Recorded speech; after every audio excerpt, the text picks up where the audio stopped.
Welcome back to Tennis Town, guys. Today we're going to look at whether or not Federer will be playing in the French Open. Okay, guys, so welcome back to Tennis Town. Some huge developments in the past week and a half, as most of you probably seen. Federer took out the Rotterdam Open, so he's gone back to world number one. He's reascended to that top spot, and honestly, he is looking in phenomenal shape.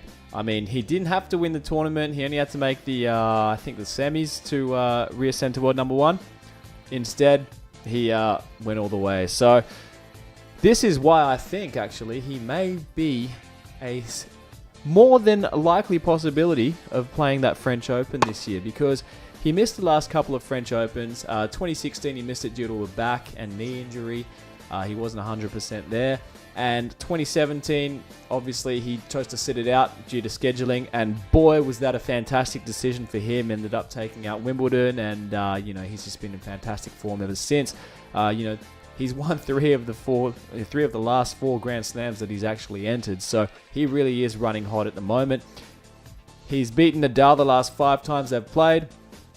Now, I know that if they meet in the French Open, that's, a totally different animal. But in saying that, here are the reasons why Federer is potentially going to play the French Open this year. So firstly, I think that he's a huge chance of, wanting to pick up an extra French Open. He only has that one French Open from 2009, which, to be honest, I mean, he got a little lucky. He ended up meeting Soderling in the final. So, I mean, good for him, but I think that he may, at this point of his career, he's playing great, he's feeling great, he's coming really to the end of his career now. He's maybe got, 2, maybe 3 more seasons in him max before he retires, I believe. I think for him it would just be a fairy tale to pick up another French Open, and by entering into the French Open this year, could be the time for him to win it again. I mean, the stars have all been aligning for him recently. Not only is he playing fantastic tennis, but also his closest rivals are also, not 100%. And again, that remains the case for the French Open coming up in May. I mean, you've got, people like Djokovic. He just had elbow surgery. I'm not sure if he'll even be ready to play by then. Murray looks like he's definitely out 100% with his hip. Nadal also with the knee. So, I mean, again, this is a fantastic time for Federer to decide to come back to the French Open, because his main rivals, none of them are 100%.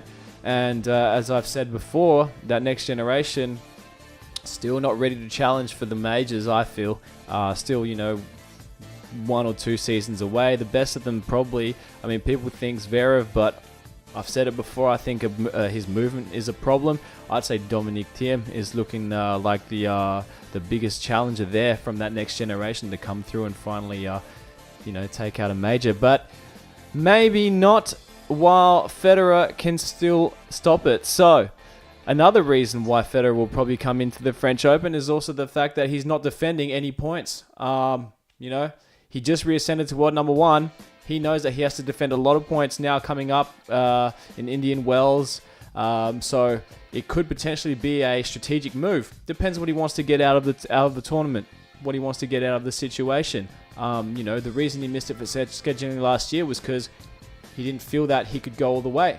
But maybe he doesn't have to go all the way this year. Maybe his objectives have changed. Maybe this year he'd think about playing the French Open because he wants to pick up as many points as possible because of the fact he's not defending any.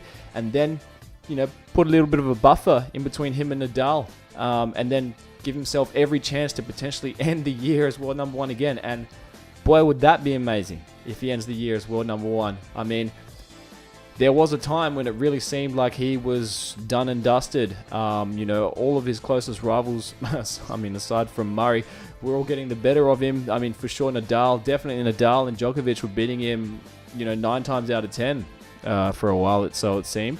And isn't it funny? Those players, now they're all having injury troubles, and, this would be just a fantastic close to Federer's career if he could end the year as world number one again.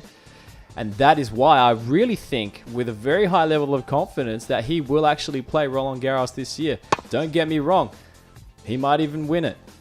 But I don't think that his objective is to win it. I think his objective is to play it, pick up as many points as possible, and put a little bit of distance between him and Nadal in order to finish number one. I think now that he's got back to number one is also a big goal of his. He wants to finish the year as number one, and honestly, let's see if he can do it. Let me know what you guys think. That's just my thoughts, but let me know. I'd love to. It's a big topic, and I think that people aren't talking about it enough. People are just expecting him to sit out once again. But if we look at it from this point of view, he's every chance of playing. So thanks again for tuning in. Loving all your support. We're going to keep going with these videos. Thanks for being a part of the Tennis Town community. Let's keep growing it together. Cheers.